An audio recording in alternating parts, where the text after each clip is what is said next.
Ini mohon maaf hari ini kita online dulu ya, karena kalau offline di kelas Ibu suaranya harus kuat-kuat, nanti kalian tak dengar. Ibu nggak bisa pula kuat-kuat karena lagi batuk. Jadi kalau habis ini Ibu pelan-pelan pun bisa terdengar kan, kuatkan aja loudspeaker-nya ya kalau nggak dengar. Kalau nggak jelas-jelas juga nanti sampaikan ke Ibu biar Ibu, perjelas. Kemudian, nah kita pekan lalu nggak masuk ya karena Ibu ada kendala, berarti kita perlu ganti 1 hari ya. Jadi tolong disiapkan 1 hari untuk kuliah ganti untuk kita studi kasus. Jadi materi dengan Ibu hanya satu ini, rheumatoid arthritis, pertemuan kedua nanti kita studi kasus. Jadi untuk pertemuan berikutnya nanti dengan Ibu langsung bagi kelompoknya. Nanti kasusnya Ibu akan kirim ya, kasusnya nanti akan Ibu kirim, jadi langsung dikerjakan sebelum, kelas kita mulai ya. Jadi nanti, begitu kita masuk kelas, kita langsung presentasi pada kelompok, kita bahas kasusnya. Oke, kita masuk ke materi kita hari ini.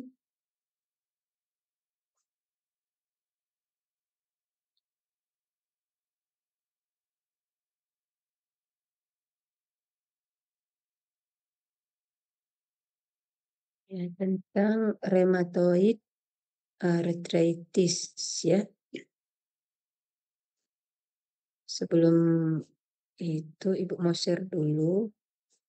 Bukan, mana di kolom chatnya mana?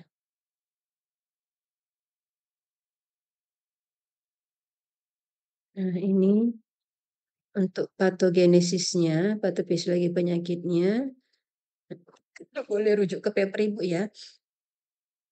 Ibu nanti akan ambil untuk patogenesis dari paper Ibu ini saja, nanti ini bisa dibaca juga, karena di sini ada uraian juga tentang obat-obatan yang digunakan untuk rheumatoid arthritis.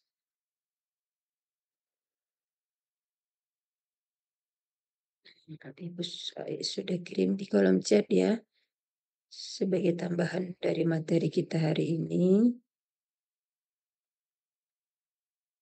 Iya.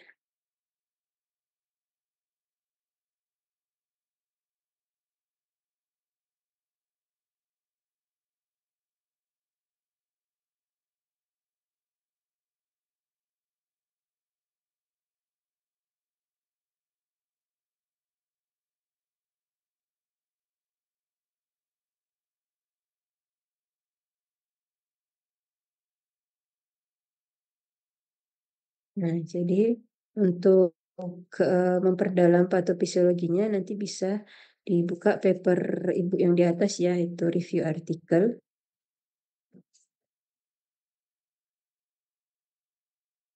Jadi bisa dibaca kedua bahan tersebut. Oke, kita share dulu.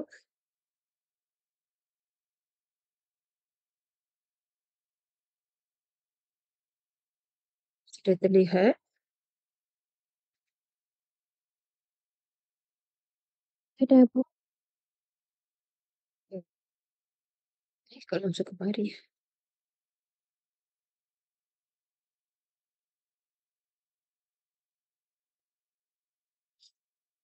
Kita masuk ke farmakoterapi rheumatoid arthritis. Ada yang pernah dengar penyakit ini?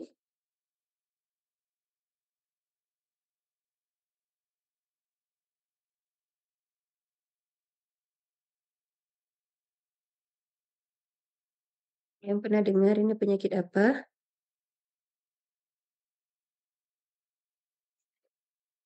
Bu, Heeh. Penyakit apa ini, Yudi? rematik Bu, Rematik. Ya, penyakit apa itu? Rheumatoid arthritis. Penyakit yang seperti apa itu? penyakit autoimun Bu. Ya, benar ya, Tasni. Yudi, penyakit autoimun. Sesuai namanya arthritis. Arthritis itu apa? Radang sendi, ya kan? Arthritis itu radang sendi. Berarti penyakit autoimun secara ringkasnya autoimun yang menyerang persendian. Nah, tapi kita lihat penyakit ini secara keseluruhan dan nanti terapinya apakah memang dia hanya menyerang sendi, ya. Nah, ternyata rheumatoid arthritis ini walaupun dari namanya arthritis ya, radang sendi, tapi ternyata ia tidak hanya melulu melibatkan persendian. Malahan disebutkan rheumatoid arthritis ini adalah penyakit sistemik. Ya, penyakit sistemik yang dikarakterisasi, yang ditandai dengan adanya inflamasi yang simetris dari persendian. Ya, dan bahkan terkadang penyakit ini tidak hanya melibatkan sendi, bisa juga melibatkan ekstraartikular ya, di luar persendian pun bisa kena. Terbentuk nodul-nodul reumatoid nanti yang bisa menyebar dia bisa timbul nodul-nodul reumatoid ini di paru misalnya, ya di otak gitu. Jadi bisa terjadi inflamasi yang menyebar sampai ke pembuluh darah, sampai ke mata, sampai ke persarapan, sampai ke paru, jantung, limpa. Jadi bisa kemana-mana dampaknya. Makanya dikatakan systemic disease, ya penyakit sistemik. Karena tidak hanya melibatkan sendi saja, bisa melibatkan luar persendian. Walaupun awalnya artritis ya, sendi saja. Nah, kenapa bisa terjadi? Karena adanya gangguan dari respon imun, yaitu terjadinya autoimun. Autoimun di mana sistem imunnya menyerang hostnya sendiri ya, menyerang tubuhnya sendiri. Nah, bagaimana kondisinya? Kita lihat itu pada gambar di sebelah ya. Nah, kita lihat ini kalau healthy joint ya, sendi yang sehat, ini ada di antara ini ada sendi ya, ini sendi menghubungkan dua tulang. Nah, di antaranya itu ada kartilago, sering kita sebut bantalan ya. Bantalan tulang ini sehingga ini akan bisa menghalangi gesekan antar tulang nih. Ada cairan sinovial di sini, jadi ada space, ada ruang antara tulang di sini. Baru ada membran sinovial di situ. Ya, di sekelilingnya ada cairan sinovial. Itu secara normal seperti itu, sehingga kita mudah menggerakkan sendi kita tanpa rasa sakit ya. Karena ada kartilago, ada bantalannya, ada space antara sendi itu tadi, sehingga dia bebas bergerak. Nah, ketika terjadi rheumatoid arthritis, apa yang terjadi? Terjadi pembengkakan pada membran sinovialnya, bengkak. Ya, terjadi kerusakan pada kartilagonya, bantalannya itu rusak ya. Belum lagi terjadinya pengurangan dari space ya, dari area antar tulang tadi ya. Space sendinya tadi itu berkurang sehingga jarak antar tulang menjadi lebih dekat. Dan pada akhirnya terjadi erosi tulang. Erosi tulang berarti menimbulkan osteoporosis.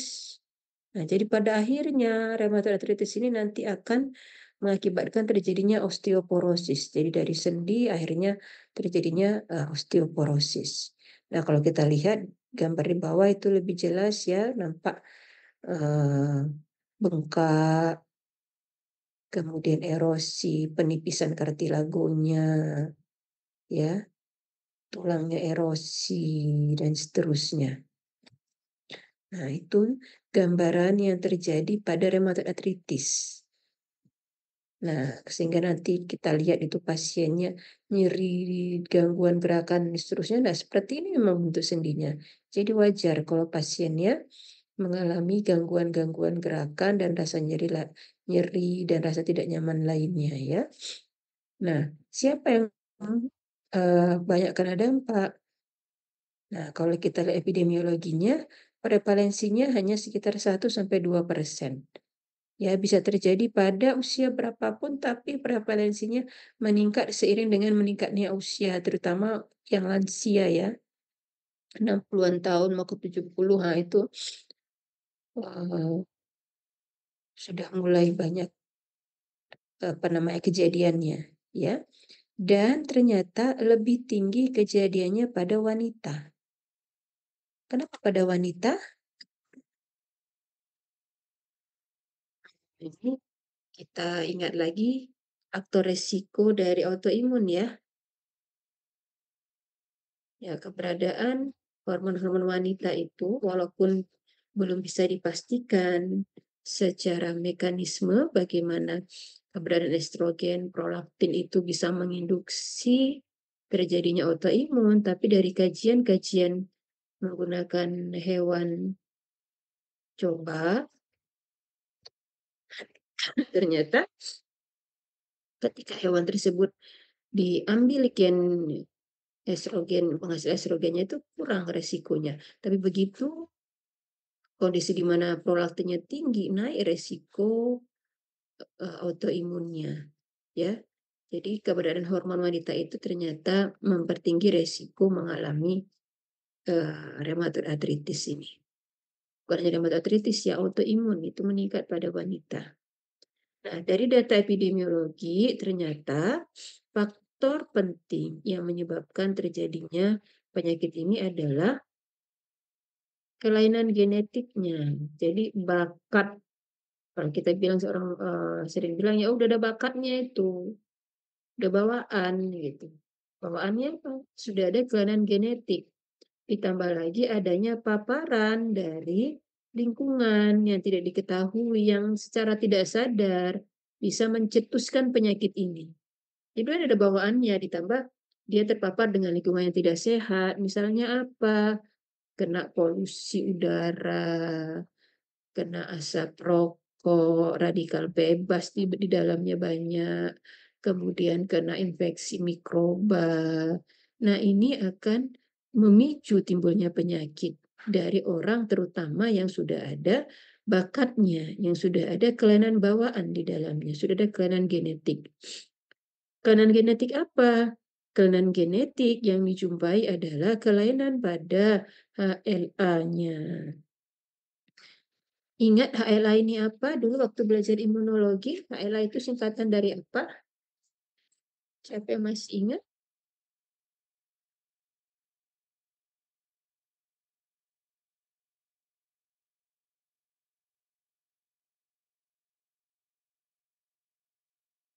Siapa yang masih ingat? HLA itu kepanjangan dari apa? Human leukocyte antigen. Ya, benar Anggreni ya. Masih ada yang ingat ya, human leukocyte antigen ya. Antigen, namanya antigen. Tapi ia terdapat pada permukaan sel-sel normal kita, terutama sel-sel yang bernukleus ya. Dia ada mengekspresikan HLA bersama-sama dengan atau MHC tipe 1 ya. Majelis compatibility complex yang secara normal ini tidak akan dikenali oleh sel-sel imun sebagai benda asing, ya, karena ada mekanisme toleransi dari sel imun, ya. Mekanisme toleransi yaitu mekanisme di mana sel imun tidak akan teraktivasi apabila bertemu dengan komponen dari hostnya sendiri. Nah, dia tidak akan teraktivasi kalau HLA-nya tersusun atas alel yang normal. Ketika terjadi kelainan genetik, terjadi perubahan susunan dari alelnya. Nah, itu dinamai dengan HLA-DR4, HLA-DR1. Inilah alel HLA yang berpotensi beresiko nantinya orang tersebut mengalami rheumatoid arthritis. Nah, dari dua ini yang lebih sering adalah HLA-DR4. Ya. Walaupun demikian katanya nggak jadi penentu karena yang HLA type yang tidak ada HLA type yang ini pun bisa juga terjadi. Ya. Jadi tidak satu-satunya, tapi kalau ada HLA daerah 4, HLA daerah 1 ini resikonya menjadi lebih besar. Nah, ini patofisiologinya. Nah, ini supaya lebih jelas. Jadi seperti Ibu sampaikan, kita pakai paper Ibu saja. Gambar yang Ibu susun sendiri, dari yang Ibu pahami, tapi sudah diperiksa oleh reviewer ya. Sudah dibuka paper Ibu, bisa di-download itu ya. Ini dari yang sudah terbit. Nah, ini Ibu gambar sendiri menggunakan BioRender. Kenal BioRender kan? Aplikasi software BioRender. Software untuk menggambar. Nah, kalau ada tugas-tugas presentasi, mau gambar-gambar, gambar-gambar animasi ilmiah ya, bisa pakai BioRender. Tapi kalau apa namanya untuk kuliah, untuk belajar bisa pakai yang free trial, ya. Jadi pakai aja yang free trial banyak itu bisa dipakai dengan mudah, tinggal diklik-klik saja, pilih-pilih gambarnya susun-susun macam puzzle, ya. Tapi kalau mau publikasi seperti punya Ibu ini nggak boleh pakai yang free trial, harus pakai yang berlisensi. Ya, siapa tahu nanti Bu, kami mau lulus S1-nya nggak perlulah kami ujian skripsi, kami rekognisi saja kan boleh ya. Rekognisi, ujian skripsi dengan paper research artikel, tapi misalnya mau menambahkan gambar, gambarnya mau pakai BioRender itu harus yang berbayar, yang berlisensi. Jadi ini gambarnya kita buat dengan software tersebut, lalu kita download lisensinya. Jadi gambar ini adalah gambar kita, copyright-nya punya kita gitu. Ya. Ya, siapa nanti yang mau bisa dicoba-coba ya. Nah, ini kita kembali ke patofisiologinya. Nah, ini tadi adanya gen yang apa ya, yang berbeda dari normal, ALA, ini ALA-DR4, ALA-DR1, ini ada lagi PTPN2, PAD14, PDI-PADI, PADI4. Nah, yang seperti ini ditambah lagi dengan adanya faktor lingkungan, obesitas, infeksi, merokok. Nah, ini akan memicu terbentuknya self antigen. Ya, yang hijau-hijau ini tulisan triptolid dan seterusnya ini tidak usah dihiraukan dulu. Ini adalah obat-obat baru, obat-obat dari alam yang menyasar target-target tertentu. Ini dalam rangka pengembangan obat baru ya. Karena paper Ibu ini pengembangan obat baru. Nah, kita belum sampai ke situ. Kita patofisiologinya dulu. Ya. Nah, terbentuklah self antigen. Nah, self antigen ini kenapa terbentuk? Karena keberadaan faktor environment tadi itu menyebabkan perubahan arginin menjadi citrulline oleh PAD tadi, peptidil arginin deaminase misalnya. Nah, ini kemudian akan dianggap oleh leukosit sebagai antigen. Maka dikatakan self antigen. Jadi proses fagositosis oleh APC, antigen presenting cell, ya, lalu akan menyebabkan teraktivasinya sel T. Ya, ini kan akan terjadi interaksi ya. Kalau masih ingat pelajaran imunologi dulu, APC dengan sel T itu akan berinteraksi melalui ikatan antara MHC di permukaan APC dengan TCR pada permukaan sel T. Nah, ini kemudian ini interaksinya ini ikatannya ini. Nah, ini kemudian akan menyebabkan teraktivasinya sel T. Berdiferensiasi. Nah, dalam hal ini yang terbentuk adalah TH1 dan TH17. Nah, TH1, TH17 ini kemudian akan mengaktifasi sel B memproduksi antibodi.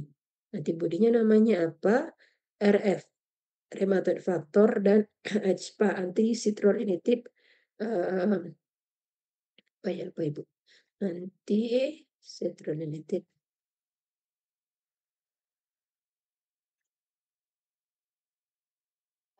Bawah.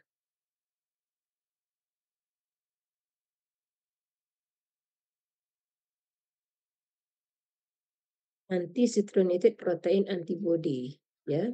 Nah, ini autoantibody yang terbentuk pada penyakit rheumatoid arthritis.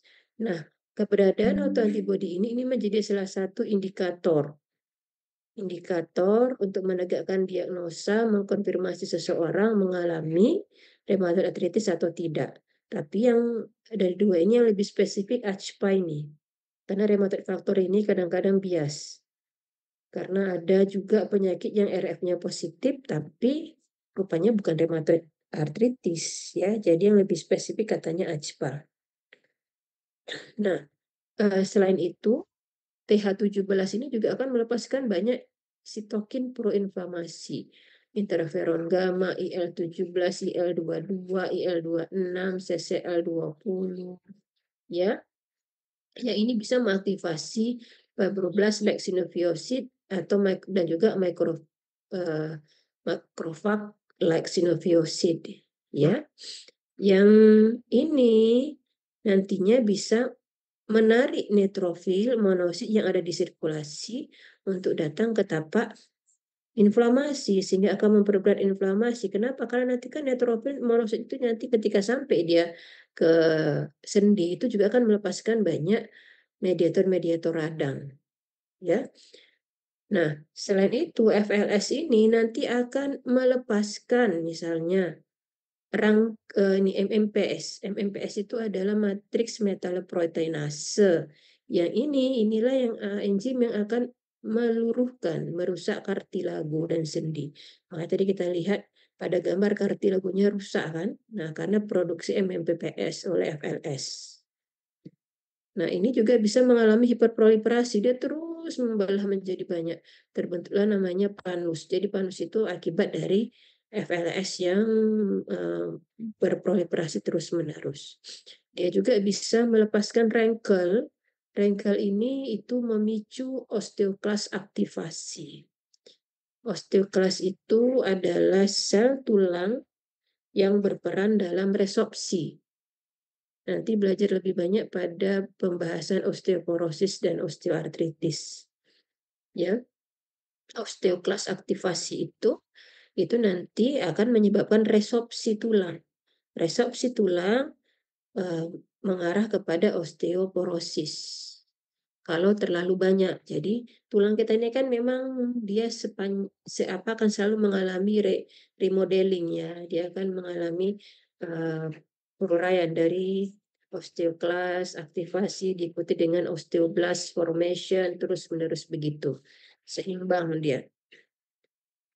Nah, ketika rengkel terlalu tinggi yang terjadi adalah aktivasi osteoklas berlebihan. Ya, berlebihan. Kalau berlebihan tidak diimbangi dengan osteoblast, osteoblast itu untuk pembentukan tulang baru. Harusnya kalau osteoklasnya aktif diikuti dengan pembentukan tulang baru oleh osteoblast. Nah, ini cuma satu yang terlalu aktif, osteoklasnya saja, maka terjadi bone resorption, maka pada akhirnya pasiennya mengalami osteoporosis. Ya. Nah, gambaran ini, patofisiologi ini bisa menjelaskan kepada kita simptom-simptom yang timbul pada pasiennya dan apa obat-obatan yang bisa diberikan kepada pasien-pasien rheumatoid arthritis ini, ya. Nanti obat-obatannya kita lihat dia ada yang menyasar kepada sel B, ada menyasar kepada TNF-alpha, ada menyasar sel T, ada menyasar cytokine, ya. Karena memang ini patogenesisnya. Ini yang menyebabkan rusaknya persendian, maka ini yang harus diblok. Nah, ini yang kalian lihat gambar-gambar ini, ada gambar kuning, ada panah-panah, ini hambatan, itu adalah obat-obat baru dari alam. Ya, obat-obat baru dari alam yang ditemukan, yang dianggap nantinya berpotensi digunakan untuk pengobatan rheumatoid arthritis ya. Tapi ini masih panjang lagi kajiannya. Ini masih kajian-kajian awal ya. Dan ini yang Ibu kumpulkan, ya, Ibu review, Ibu kumpulkan dari ratusan kajian orang. Nah, kita ringkas ya. Nah, jadi Inilah yang terjadi pada rheumatoid arthritis ya. Kita balik lagi ke slide yang tadi.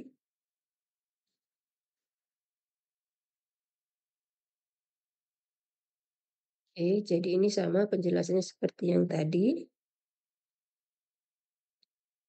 Nggak ulang lagi. Nah, dampaknya apa dari patogenesis yang terjadi tadi? Terjadilah simptom yang dirasakan pasiennya apa? Nyeri sendi, kaku, ya, lebih dari 6 minggu.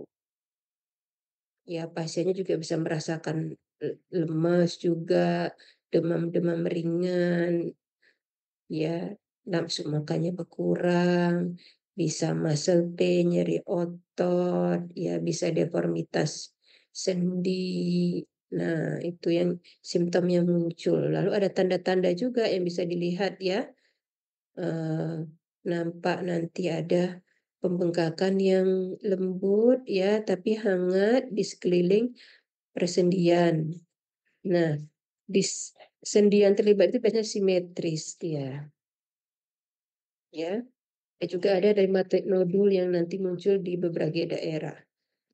Nah, untuk mendeteksinya ini tadi pakai rheumatoid factor karena tadi rheumatoid factor diproduksi oleh sel B yang teraktivasi oleh sel T helper yang salah mengenali self antigen tadi, kan dia salah kenal.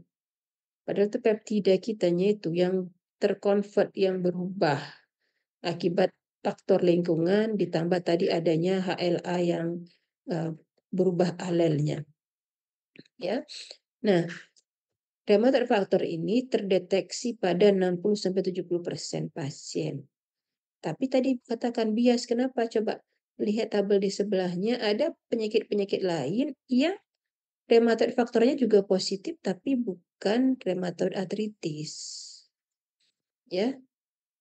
Nah, rheumatoid faktor ini sebenarnya dia merupakan IgM. Jadi tesnya itu tes terhadap IgM-nya, dideteksi IgM-nya. Nah, selain RF bisa juga dideteksi anti-nuclear antibodies.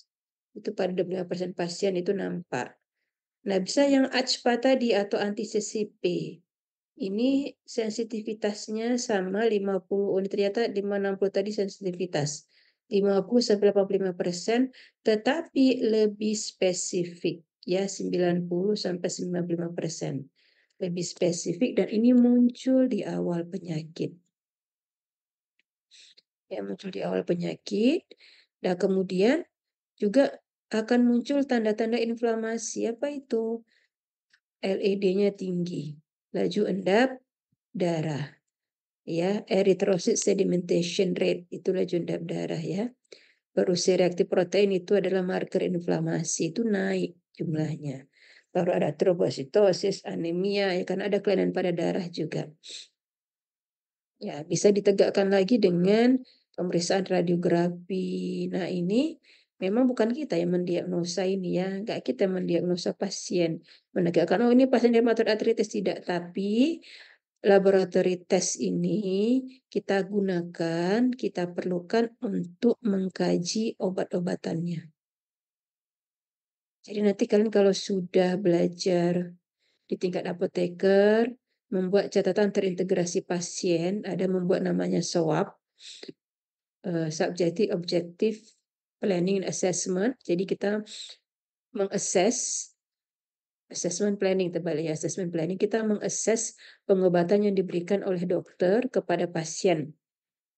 Kita assess, kita nilai berdasarkan ini, cek hasil lab yang sudah keluar, ya. Betul nggak memang pengobatannya sesuai dengan hasil labnya? Makanya kita perlu juga tahu sedikit tentang hasil lab untuk mengkonfirmasi ketepatan terapi yang diberikan oleh dokter.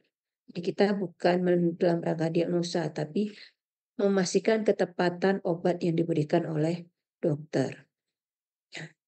Bukan kita ini ya, apa namanya, seolah-olah kita mengajari dokter, bukannya, tapi inilah kolaborasi interpersonal, apa namanya, interprofesional ya. Jadi saling berkolaborasi antara dokter, apoteker, perawat, itu ini sama masing-masing saling menilai kerja, ya, mengkoreksi, bukan menilai, mengkoreksi kerja, ya. Nah, jadi dilihat juga bisa pakai radiografi kalau ada osteoporosis, erosi tulang, kemudian joint space-nya sudah semakin kecil. Nah, itu semakin menegakkan diagnosa rheumatoid arthritis. Lalu kalau diambil cairannya, dilihat ternyata ada peningkatan jumlah white blood cell-nya, tapi nggak ada infeksi. Kenapa naik white blood cell-nya padahal nggak ada infeksi?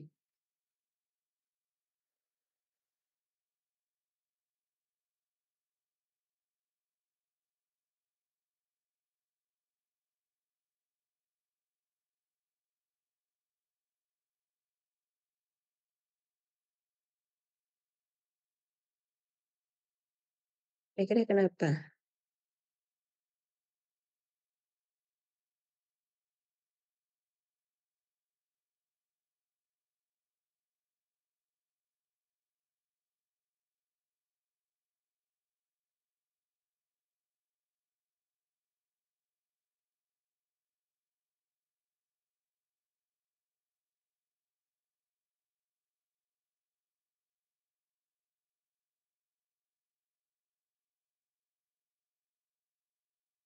Ada yang tahu kenapa?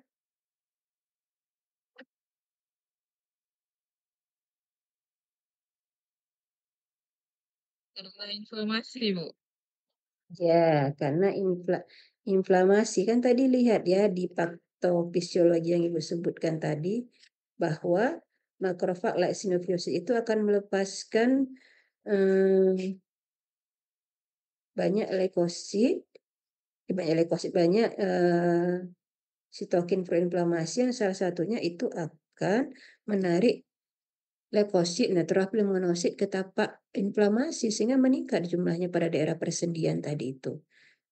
Ya, jadi dicek ada infeksi enggak, tapi karena tadi itu, karena ada penarikan leukosit ke tapak inflamasinya tadi. Nah, kemudian ini kita lihat joint yang terlibat ada banyak ya, small joint yang terlibat ada di tangan, di kaki, bisa kena yang lain juga, bisa kena ke lutut, ke shoulder ya, ke pinggul dan sebagainya gitu. Kalau di lutut ini bisa terjadi kista, namanya Becker cyst. Nah, ini pasien biasanya merasakan kaku persendian, terutama pada pagi hari ya.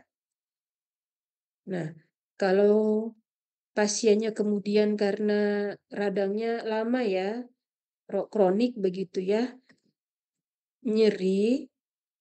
Nah, ini kan pasiennya jadi cenderung malas bergerak ya karena sakit. Tidak exercise pula, tidak latihan, tidak ada physical terapi.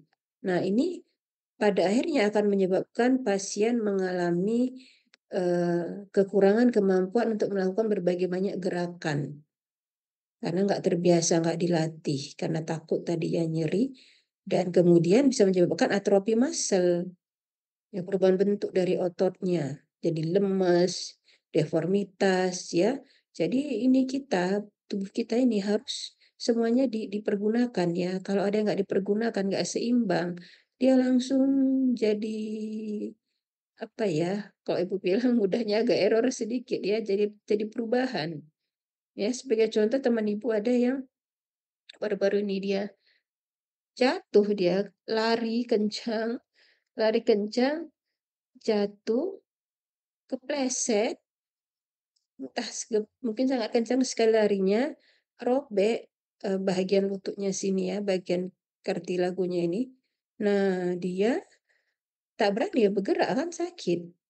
Hanya dalam waktu beberapa bulan sebenarnya gak berani digunakannya lagi, dicek udah atrofi katanya. Ya, karena kan sel-sel kita kan terus ini ya bertumbuh. Nah, langsung dia menyesuaikan. Nah, itu tadi ya, kalau tidak dipergunakan tak bagus, dipergunakan kebanyakan pun berlebihan pun ya tak baik ya, apalagi kondisinya seperti ini. Terjadi persendian ya, kebanyakan juga nyeri pasiennya.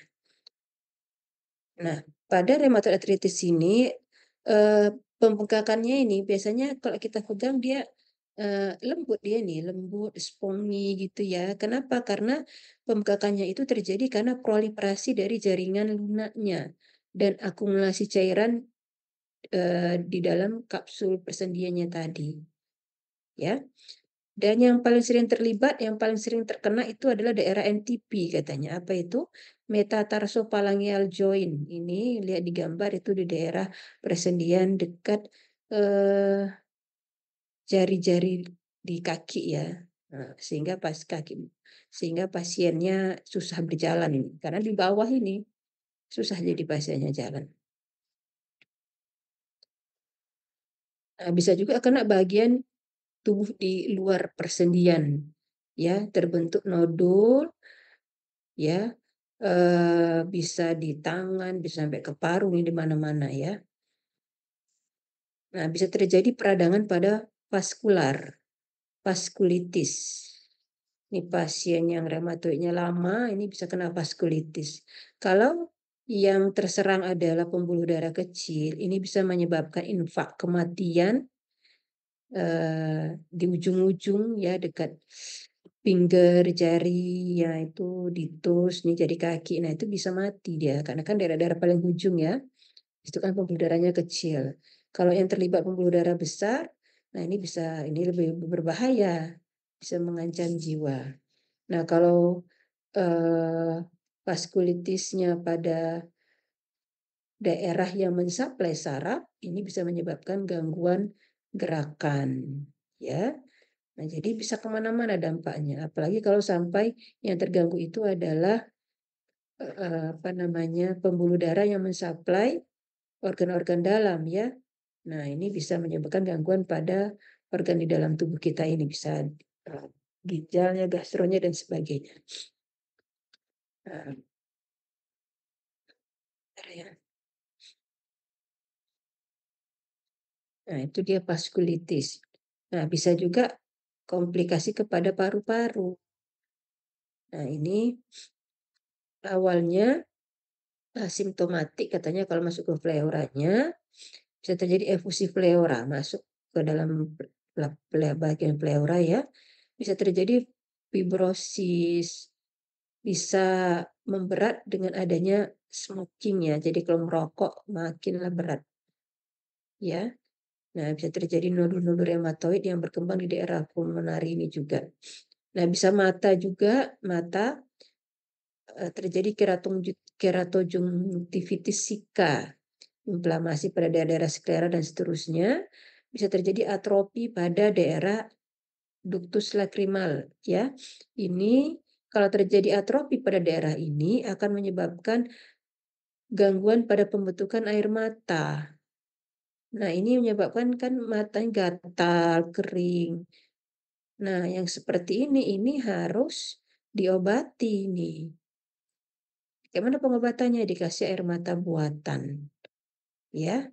Nah, ini namanya Sjögren syndrome. Ya. Harus diberi artificial tears.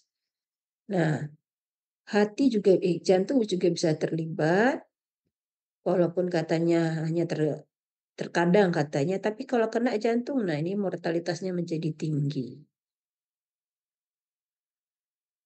Nah, ini bisa dikurangi dengan pemberian methotrexate ya kalau kena jantungnya.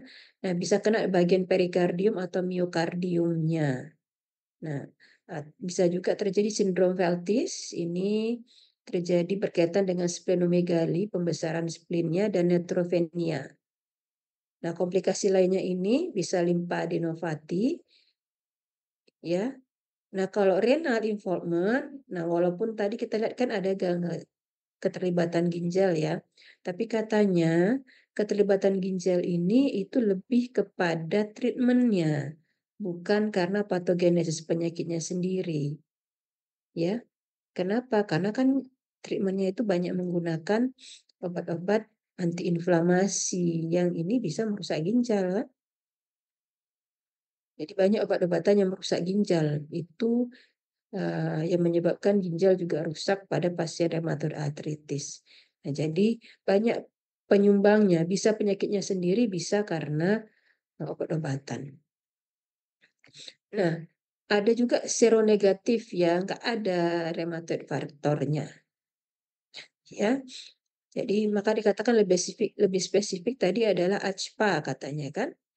Nah, ada juga penyakit lain yang seronegatif juga, yang negatif rheumatoid factor titernya, tapi kondisinya mirip-mirip dengan rheumatoid arthritis, ya walaupun kurang agresif.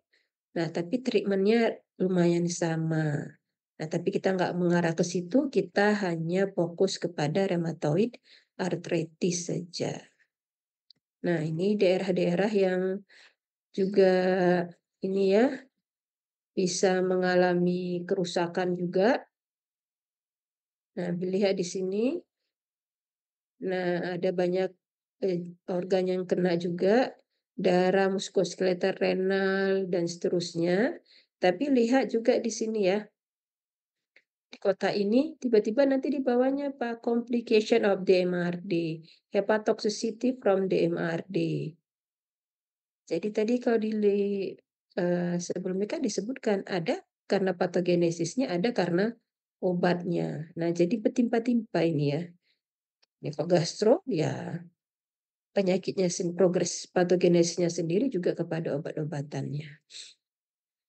Oke, sampai situ bisa dipahami sebelum kita masuk kepada treatmentnya. Bisa dipahami?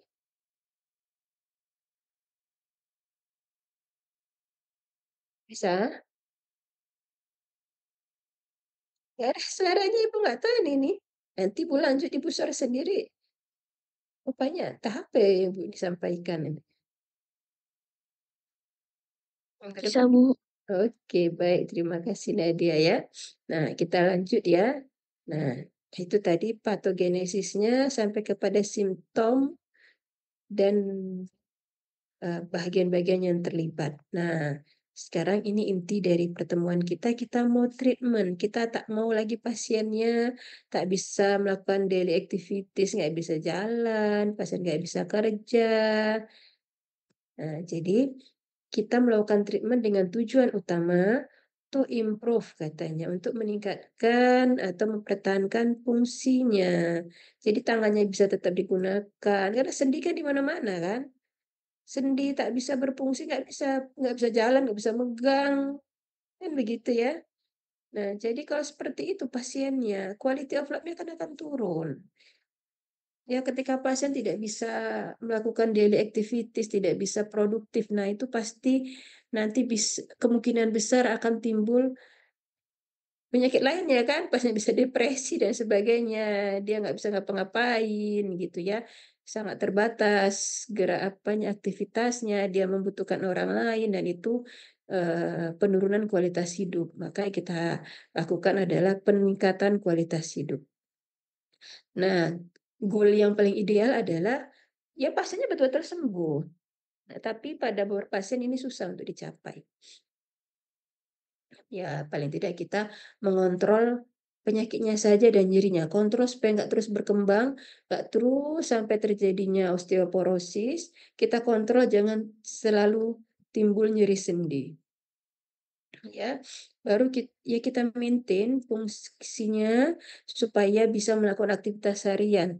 Jadi dia bisa pakai baju sendiri, bisa sikat gigi sendiri, bisa makan sendiri, ya, bisa berjalan sendiri dengan kakinya, nggak perlu bantuan alat gitu. Jadi meningkatkan kualitas hidupnya dan mengurangi kerusakan sendi itu. Jadi kita slowing, ya, memperlambat. Jangan sampai cepat kali rusak ya.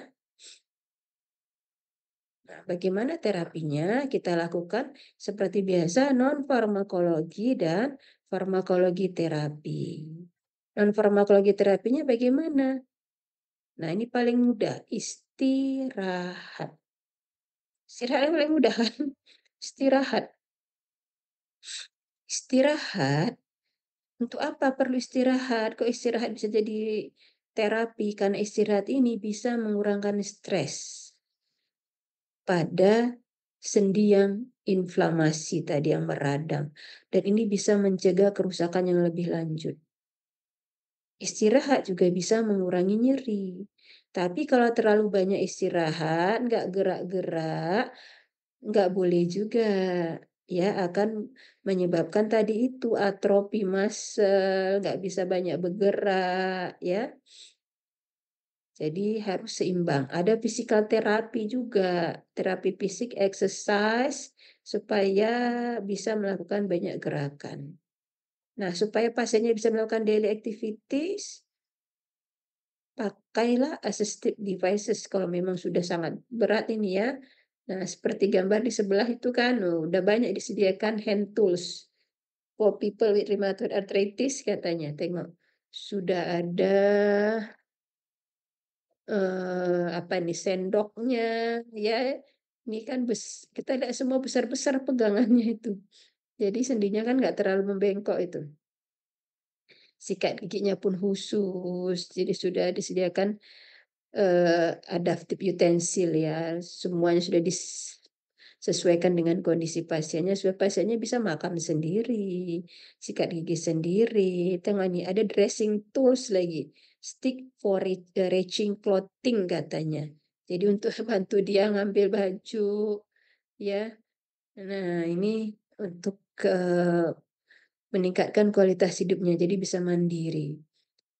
Nah, yang selanjutnya apa? Weight reduction. Nah, ini kalau sudah kena kaki, lutut, selalunya dokter akan menyarankan kurangi berat badan katanya ya. Karena eh, badan yang terlalu gemuk ya itu akan menekan ekstremitas bawah itu. Jadi sakit bagian bawahnya. Nah, termasuk ini nih. Jadi kalau kita kurangi berat badan maka tekanan pada sendi yang membengkak ini akan turun ya. Kalau nggak bisa juga mau nggak mau pembedahan, perbaikan tendonnya kah, di joint replacement diambil sendinya kah, ditukar ya. Nah ini udah langkah akhirnya. Nah sebelum ke situ kan harus dilakukan dulu farmakologi terapi.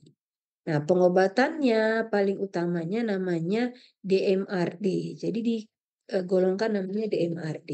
DMRD, obatnya apa untuk rheumatoid arthritis? Namanya DMRD. Disease Modifying Anti-Rheumatoid Drug. Ini golongannya, DMRD. Nah, DMRD ini harus dimulai ya secepatnya. 3 bulan pertama terdiagnosa, ada onset, itu kita langsung berikan DMRD-nya. DMRD itu nanti ada 2 golongan, ada yang sintetis, ada yang biologis. Ada yang sintetik, ada yang disintesis ya, ada yang bahan biologis. Ya, ada yang biological agent, ada yang synthetic drug. Oke. Nah, DMRD ini itu untuk memperlambat progres penyakitnya. Nah, ada kelemahannya DMRD ini onset of action-nya lama sekali. Tahu onset of action ya? Apa onset of action? Masih ingat?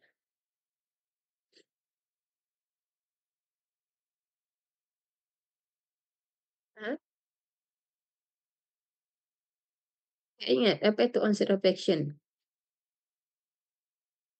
Waktu yang diperlukan untuk obat menimbulkan efek pertama sekali ya. Jadi onset of action-nya lama. Jadi dia perlu waktu berminggu sampai berbulan baru nampak efeknya. Bayangkan ya, ini pasiennya nyeri sendi, tunggu dia berbulan berikutnya. Wah, pasiennya nggak bisa ngapain ya. Makanya diberikan kombinasi bersama NSAID atau kortikosteroid untuk meredakan simptomnya. NSAID apa? Tahu kepanjangan NSAID? Jangan-jangan udah lupa NSAID itu apa. Ibu nanti soal sendiri cerita NSAID, nggak ada lagi kepanjangannya, kan Ibu anggap sudah paham. Karena udah semester atas. NSAID tahu? Masih ingat nggak NSAID? Masih, Bu. Apa Fabian? Non-steroid anti-inflammation drug. Iya, benar ya Fabian. Apa itu contohnya? Ada yang tahu contohnya?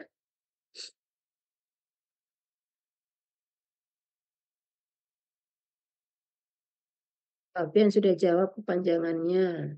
Ibuprofen. Bukan, Bu. Ya, benar. Ibuprofen, natrium diklofenak, ya. Itu kita Ibuprofen, Bu. berikan. Ya, ibuprofen, ya. Masih ingat ya. Nah, itu semua bisa digunakan untuk meredakan simptomnya. Nah, tapi ingat NSAID ini dikatakan tidak ada dampaknya, tidak ada manfaatnya pada progres penyakit. Padahal NSAID itu apa? Antiinflamasi. Rheumatoid arthritis itu merupakan penyakit inflamasi. Kira-kira kenapa NSAID ini dikatakan tidak punya impact terhadap disease progression-nya? Ada yang tahu kenapa? Kok dikatakan nggak punya impact? Nggak punya impact, dia nggak boleh diberikan sendirian. Dia cuma Karena dia simptomatik. dijawab, Bu. Iya, Karena dia hanya silakan mengobati Arfian. simptomnya. Iya, dia hanya mengobati simptom, benar. Kenapa dia cuma bisa mampu mengobati simptomnya? Kenapa dia nggak bisa mengobati penyakitnya? Padahal kan inflamasinya. Kalau kita ini inflamasi karena misalnya eh, kena panas ya, kan inflamasi juga kan? Kita kita oleskan steroid aja langsung sembuh itu, ya kan? Nah ini inflamasi juga, tapi kenapa tak bisa? Tak bisa progres penyakitnya itu diperlambat dengan NSAID. Kenapa dia cuma bisa mengatasi simptomnya?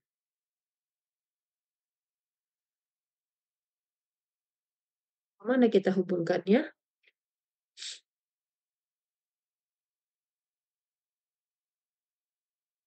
Yuk, ada yang bisa merasionalkan ini?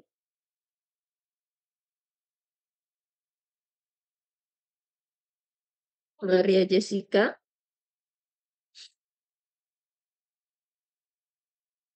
mana semua orangnya nih? Riben, Debbie, kemana semua ini orangnya nih? Masih adanya ini?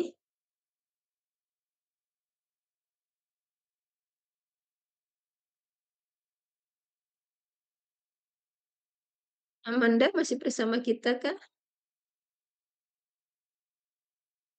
Alisa, Afni, Adelina, Radifa. Nah, nggak ada lagi nih yang ini nih. Radifa ada, Bu. Ada. Nah, waktu kamera nggak tahu Ibu masih ada nggak orang dipanggil pun tak menyahut. Gambar tak ada, dipanggil tak menyahut. Mana Ibu tahunya ada atau tidaknya?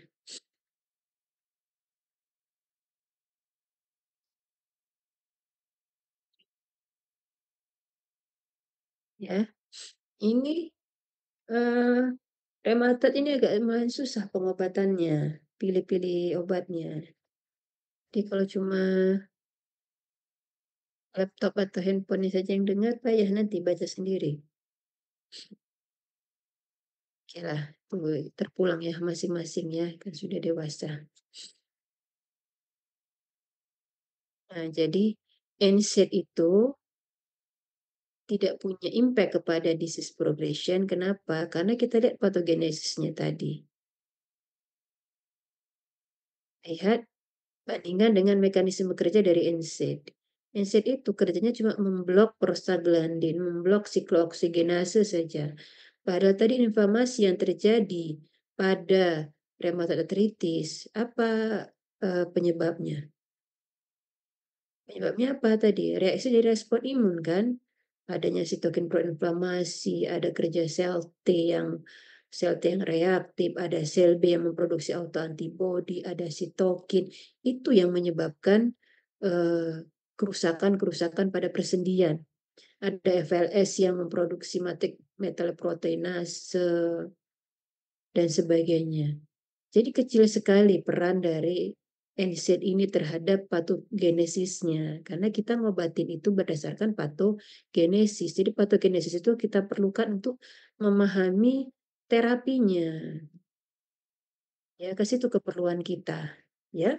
Nah, kalau kortikosteroid ini dia punya kerja menghambat polipase A2 pada jalur asam lambung donat, dia juga punya kerja menghambat sitokin proinflamasi dan menghambat aktivitas respon imun lainnya. Tetapi kortikosteroid ini punya resiko yang tinggi, efek sampingnya besar ya, adverse effect-nya besar. Ya kan? Masih ingat dampak dari kortikosteroid ini? Maaf, Bu. Iya, silakan Riben. Osteoporosis, Bu. Iya, benar, osteoporosis. Mana wajah kalian ini kenapa, Ibu? Ya, benar, terima kasih Riben ya. Osteoporosis, imunosupresi, penipisan kulit dan sebagainya ya. Jadi lebih mudah terluka dan seterusnya. Osteoporosis tadi salah satunya. Padahal progres penyakit ini pada akhirnya juga osteoporosis kalau tidak dihambat ya. Kita kasih obat kortikosteroid yang menginduksi itu, berarti kan jadi memperburuk gitu. Makanya dia less desirable katanya kurang diinginkan gitu ya si kortikosteroid ini. Nah, jadi secepat mungkinlah kita mulai dengan DMRD. DMRD itu ada dua yang sintetik itu contohnya methotrexate, hydroxychloroquine, sulfasalazine, dan levonomid. Nah, yang mana? Apakah ini tadi tulisan ini itu menunjukkan ordernya? Tidak.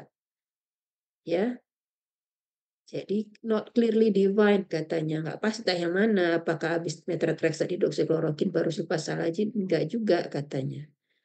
Tapi berdasarkan kajian klinis ternyata yang paling memberikan outcome yang bagus itu adalah methotrexate dan harganya pun lebih murah dibandingkan yang bahan biologis. Jadi DMARD itu ada yang sintetik, ada yang biologik. Yang bahan biologis ini mahal. Ya, bahan biologis ini mahal, makanya pertama sekali yang dipilih adalah methotrexate. Nah, bisa pakai kombinasi, bisa monoterapi di awal, tetapi biasanya kita pakai ini katanya kombinasi terapi apabila dengan two or more DMRD when single DMRD is unsuccessful. Jadi kalau single terapi nggak sukses, pakailah kombinasi 2 atau 3. Walaupun katanya ada satu studi, tapi masih satu studi yang menyatakan di awal langsung kasih 3 kombinasi atau 2 kombinasi, katanya lebih bagus dibandingkan pakai yang sekuensial, yang bertahap monoterapi dulu, baru pakai 2, baru pakai 3. Karena algoritmanya masih begitu ya, algoritmanya masih 1, nggak bisa 1, 2, nggak bisa 2, baru 3. Ya, tapi satu studi bilang, ya tiga-tiganya aja langsung dikasih. Nah, tapi itu masih one study katanya ya. Jadi algoritmanya kita masih pakai. Kita pakai kortikosteroid di awal dosis tinggi untuk mengatasi nyerinya. Bisa juga dikasihkan low dosis tapi berterusan ya sebagai terapi tambahan ketika DMRD itu tidak bisa mengontrol penyakit dengan baik ya. Kortikosteroid ini bisa juga kita injeksikan ke sendi, tapi ingat ya nggak boleh terlalu sering juga karena kortikosteroid itu juga bisa mengakibatkan destruksi tadi terhadap tulang ya. Jadi kortikosteroid ini jarang digunakan sebagai monoterapi.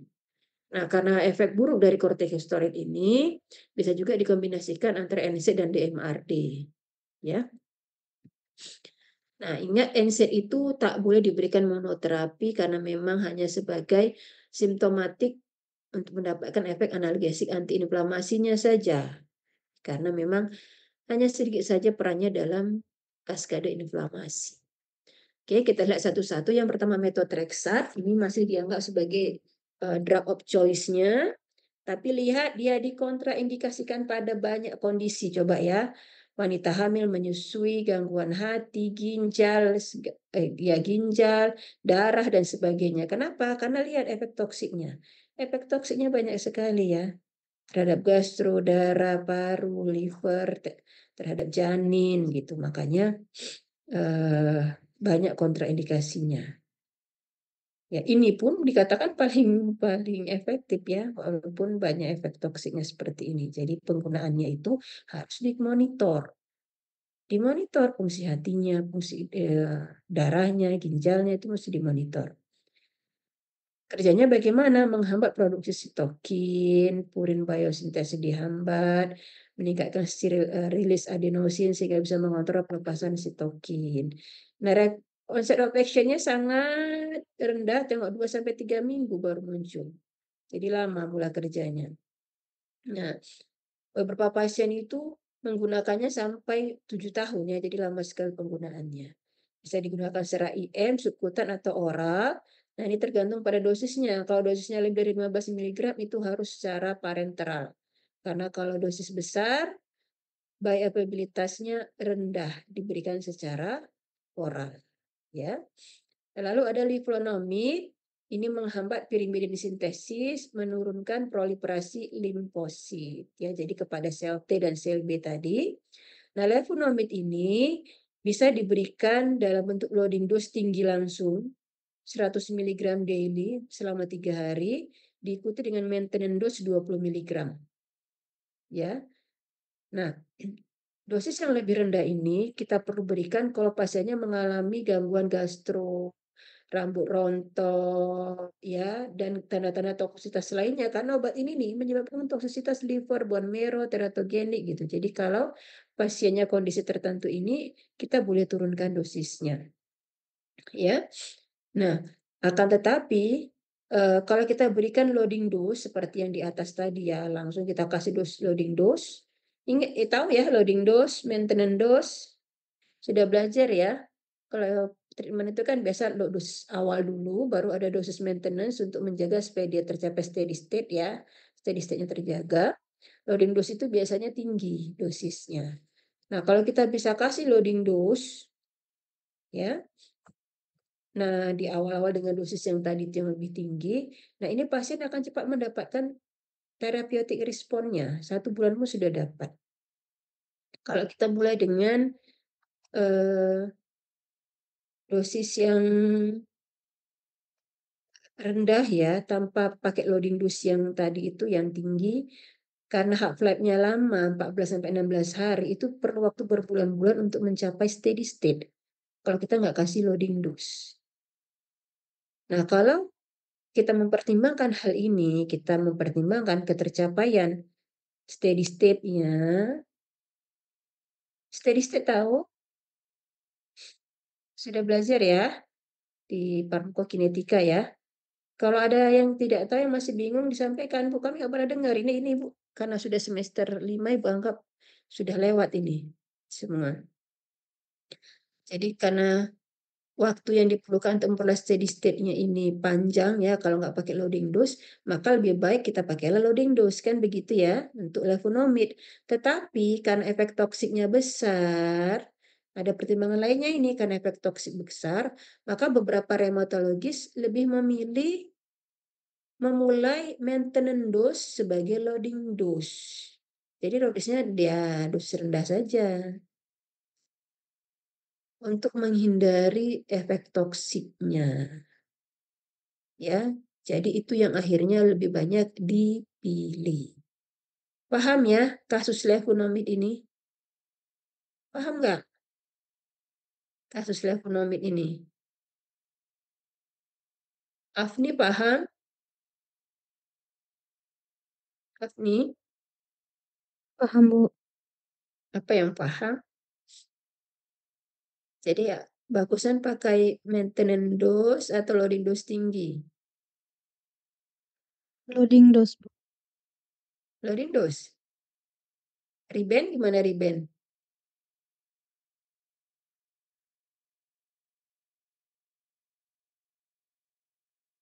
Bu, Yang mana? Loading dose atau maintenance dose as loading dose? Sepakat dengan Afni? loading dose Bu untuk bulan pertama. Loading dose pertama.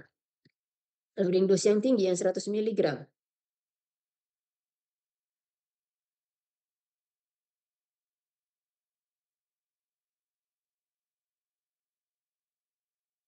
Mhm. I dengerin Ibu nih padaannya. Loading dose gimana Ricky? Maintain-nya sebagai loading dose, maintenance-nya Ya. sebagai loading dose. Karena itu untuk menghindari risiko toksisitas. Terima kasih Ricky ya. Syukur ada yang dengarkan Ibu ya, tapi tak nampak wajah Ricky. Lah. Nah, walaupun ada pertimbangan antara loading dose dengan maintenance dose gitu. Tapi some rheumatologist lebih memilih maintenance dose as the loading dose supaya pasiennya nggak kena efek toksik. Baru ada hidroksikloroquine. Nah, ini dianggap lebih banyak keunggulannya karena efek toksiknya itu lebih ringan dibandingkan dengan yang tadi ya di awal tadi. Ya. Jadi menyederhanakan monitoringnya. Tapi tetap masih ada efek toksiknya terhadap gastro, terhadap mata, ya. Bisa mengakibatkan hipersensitif dan sebagainya, ini tetap ada. Jadi tetap diawasi. Baru ada sulfasalazin, ini prodrug yang dia harus dipecahkan oleh bakteri dalam kolon untuk menjadi zat aktifnya sulfaviridin. Ya. Nah, oleh karena itu kalau diberikan bersama dengan antibiotik yang bisa merusak atau memusnahkan kolonik bakteria, ini akan menurunkan absorpsi dari sulfasalazin. Itu negatifnya, nggak boleh diberikan bersama-sama dengan antibiotik.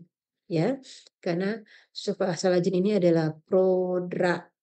Tahu prodrug? Oh, ini masuk prodrug. Apa itu prodrug? Tahu nggak prodrug itu apa? Tahu Bu. Apa? Bretenofil. Produk itu obat yang dalam bentuk tidak aktifnya. Jadi dia mesti di metabolisme dulu, dia bisa aktif dan memberikan efek. Oke, terima kasih Brother Nafik ya. Nah, jadi dia perlu diubah dulu menjadi bentuk aktifnya. Makanya sangat memerlukan bakteri ini ya. Nah, nanti Ibu cerita terus kan nggak tahu bahaya ini. Karena ini banyak istilah-istilah yang asing ya. Jadi nggak boleh diberikan bersama dengan antibiotik. Nah, ini anti rematik efeknya 2 bulan baru nampak. Nah, ini banyak juga adverse effect-nya terhadap gastro. Ini bisa diatasi dengan meminimasi dosisnya atau diberikan dengan preparasi enteric coated. Bisa juga mengakibatkan reaksi hipersensitif. Nah, ini kita kasih antihistamin atau kortikosteroid. Tapi kalau terus terjadi, ya diberhentikan pengobatannya, ganti dengan yang lain. Ya. Nah, ini ada DMARD yang lain. Nah, ini lebih jarang dipakai karena efek toksiknya jauh lebih besar. Jadi yang tadinya utama. Ya. Yang ini aja pun udah banyak kan, tambah lagi yang ini lebih berat lagi. Makanya ini tidak begitu banyak digunakan dalam klinis. Nah, selanjutnya ada bahan-bahan biologis. Nah, bahan-bahan biologis ini dibuat dengan bioteknologi. Kalau produk memanfaatkan bioteknologi ini kan mahal. Ya, mahal. Walaupun kerjanya efektif, efek toksiknya rendah, tapi tidak digunakan sebagai drug of choice di awal. Kenapa? Karena mahal. Kita mempertimbangkan farmakoekonominya. Ya. Ini ada yang bekerja dengan menghambat TNF-alpha, IL-1, sel B, atau dengan mencegah aktivasi sel T dengan mengikat kostimulatori molekul yang berperan dalam aktivasi sel T. Ya. Nah, kontraindikasinya pada infeksi terutama TB. Kenapa? Karena dia kan tekan ya, dia tekan sel imun di sini. Jadi khawatir akan mengganggu perlindungan tubuh terhadap infeksi. Nah, ada etanercept, ini TNF-alpha inhibitor. Nah, ini tuh dia isinya adalah fusen protein yang terdiri dari P75 soluble TNF receptor. Nah, ini kan agak repot memang buatnya ya, makanya harganya mahal. Jadi itu isinya yang link kepada Fc fragment dari human IgG1. Jadi dia bisa nanti berikatan pada TNF dari human sehingga nanti TNF kita itu nggak akan bisa berikatan dengan TNF receptor. Jadi nggak aktif lah sel kita, sel imunnya. Bisa diberikan secara subkutan ini ya. Nah, adverse effect-nya ini jarang terjadi. Baru ada infliximab. Nah, infliximab ini karena dibuat dengan cara mengekspos mice kepada human TNF, berarti kan bisa jadi masih ada komponen mice-nya ya. Walaupun sudah diikat ya, diikat dengan human consent region AGG1 untuk mengurangi antigeniknya, tapi resiko tercetusnya pembentukan antibodi karena foreign protein yang kita masukkan tadi itu juga ada. Ya, makanya dengan pemberian infliximab ini ada resiko pembentukan antibodi. Dan untuk itu maka diberikanlah methotrexate untuk mencegah pembentukan antibodi kepada foreign protein tadi karena pada pembuatannya itu memanfaatkan mice. Ya. Nah, resiko lainnya adalah ketika kita berikan infliximab adalah reaksi hipersensitif. Jadi kalau kita lihat nanti sampai ke belakang, itu kebanyakan agen-agen biologis ini bisa menimbulkan reaksi hipersensitif. Ya, makanya diberikanlah diphenhydramin, kortikosteroid untuk menekan reaksinya. Ya, bisa terbentuk autoantibodi malahan. Jadi ini ya makin perburuk padahal rheumatoid arthritis sendiri itu adalah disebabkan autoantibodi ya. Infliximab sendiri pun bisa menginduksi autoantibodi karena adanya tadi mice yang dibuat di awal ya untuk membuat obatnya. Adalimumab ini isinya human IgG1 antibody to TNF ya, dibuat dari memang manusia sehingga less antigenik dibandingkan dengan infliximab. Respon rate-nya pun sama dengan TNF inhibitor yang lainnya, reaksi adverse effect-nya pun sama, dia local injection site reaction, ya reaksi karena penyuntikan saja juga reaksi hipersensitif dan berhati-hati pada TB. Mirip-mirip yang lainnya. Kalau Anankira ini, jadi perbedaannya lebih kepada sediaannya itu sendiri ya.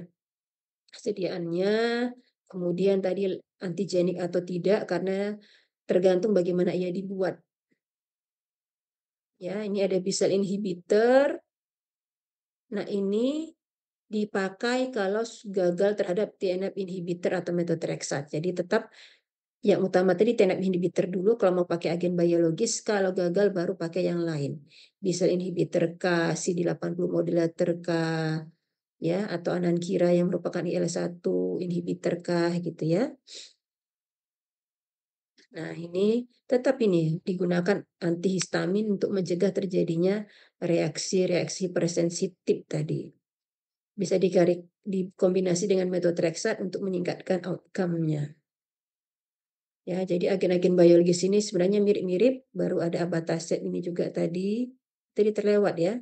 Ini dia memblok aktivasi dari sel T. Ini juga mirip ya, ini enggak jelasan satu demi satu lagi karena ini mirip. Bisa dibaca ini rata-rata reaksi yang terjadi adalah hipersensitif. Jadi penanganannya sama ini kalau terjadi reaksi-reaksi akibat penggunaan obatnya. Beda dengan yang agen sintetik tadi, agen sintetik itu dia beda-beda sifatnya. Kalau yang biologis mirip-mirip reaksi yang ditimbulkan. Nah, baru kortikosteroid. Kortikosteroid ini punya efek antiinflamasi dan imunosupresan. Ya, jadi kerjanya banyak.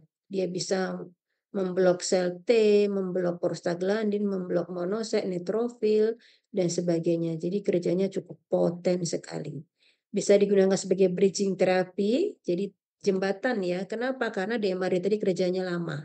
Makanya dikasihlah kortikosteroid sampai menunggu DMARD-nya bekerja. Bisa dikasihkan dosis rendah ya untuk mengontrol penyakitnya. Bisa diberikan dosis tinggi di awal untuk mengatasi nyerinya ya. Nanti kalau sudah terkontrol baru dikurangi dosisnya. Nah, bisa diberikan secara oral ya sambil menunggu DMARD tadi ya bridging terapi, bisa injeksi.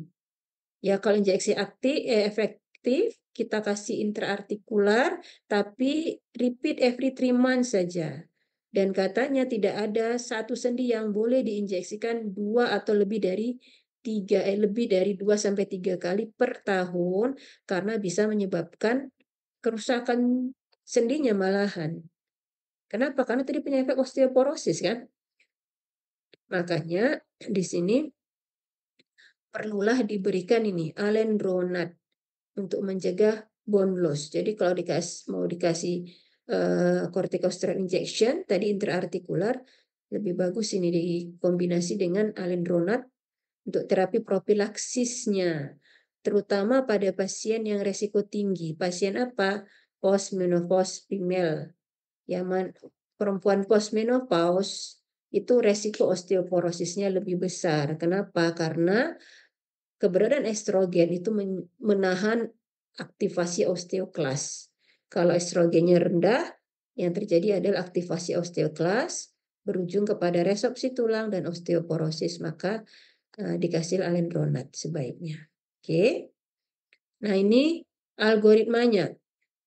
Nah, tadi di awal dikatakan, ada yang bilang langsung aja terapi 3.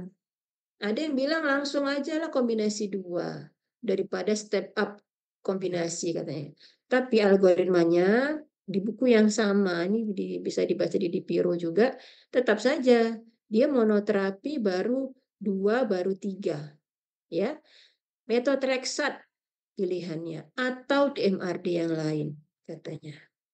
Ditambah dengan NSAID atau tambah dengan prednison 3 bulan pertama untuk menunggu methotrexate-nya bekerja. Kalau poor respon, ganti DMRD yang lain, monoterapi, ya apabila methotrexate belum digunakan. Jadi kalau di awal dia pakai sulfasalazin dulu nggak berhasil, pakailah methotrexate. Tapi kalau memang udah dipakai methotrexate, nggak berhasil juga, pakai kombinasi DMRD. Bisa 2 DMRD sintetik, bisa 1 sintetik, 1 biologik atau biologik sendiri. Ya, karena kan biologik belum dipakai ya. Kalau tak bisa juga, respon juga baru kombinasinya triple. DMRD tambah biologik ditambah dosis rendah dari prednison untuk long term. Ya, consider second line DMRD. Coba yang lainnya mungkin nggak methotrexate lagi. Itu kalau memang tak bisa juga.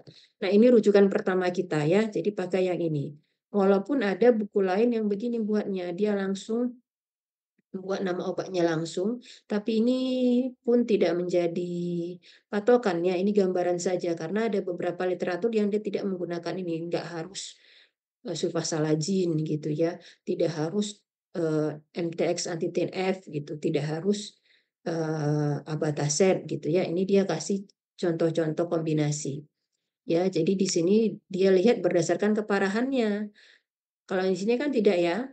Yang satu lagi dilihat keparahannya. Kalau yang mild disease pakai sulfasalazin saja. Kalau yang moderate to severe baru digunakan methotrexate ya. Kalau inadequate naikkan dosisnya, inadequate lagi baru ditambah. Jadi agak berbeda ya. Nah, tapi kita ini gambaran lain saja, tapi Ibu lebih prefer yang ini, yang kotak di sebelahnya ini dari Dipiro. Ya. Baru sesudah dikasih pengobatan dievaluasi. Evaluasinya dilihat apa? Simptom-simptom klinisnya tadi, juga tanda-tanda klinisnya, pembengkakannya, bagaimana aktivitasnya, morning stiffness-nya ada tidak. Nah, ini bisa pakai kuesioner. Jadi pertanyaan mau lihat bagaimana quality of life dari pasiennya. Bisa dipertegas lagi dengan radiografi atau cek lab.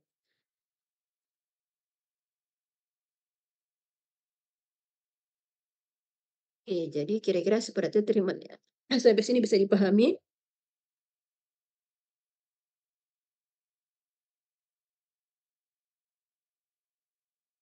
Bisa dipahami terapinya?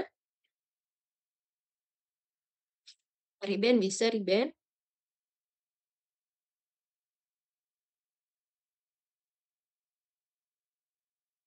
Oke, yang lain bisa ya? Ada pertanyaan?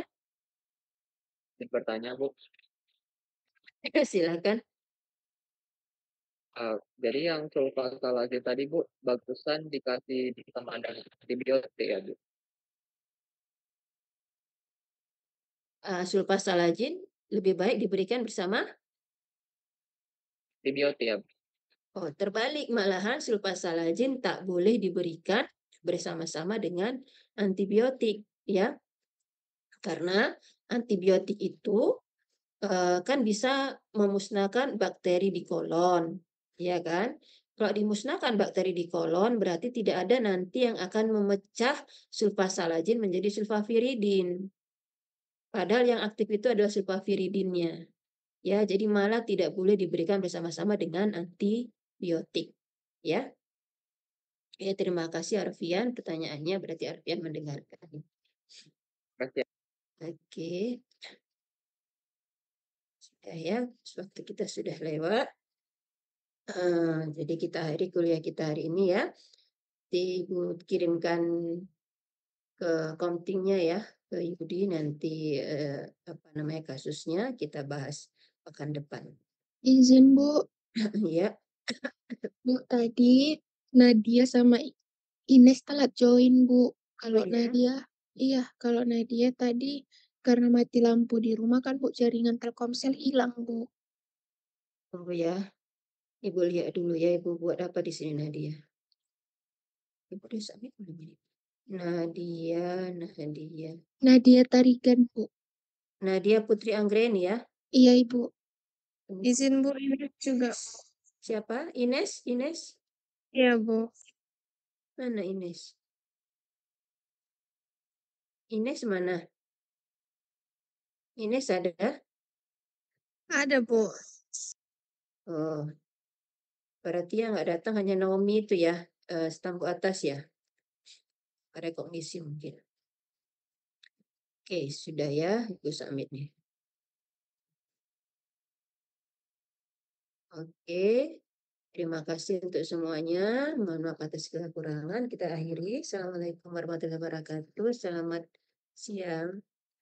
Makasih, Bu. Makasih Bu. Salam, terima kasih Bu. Makasih, Bu.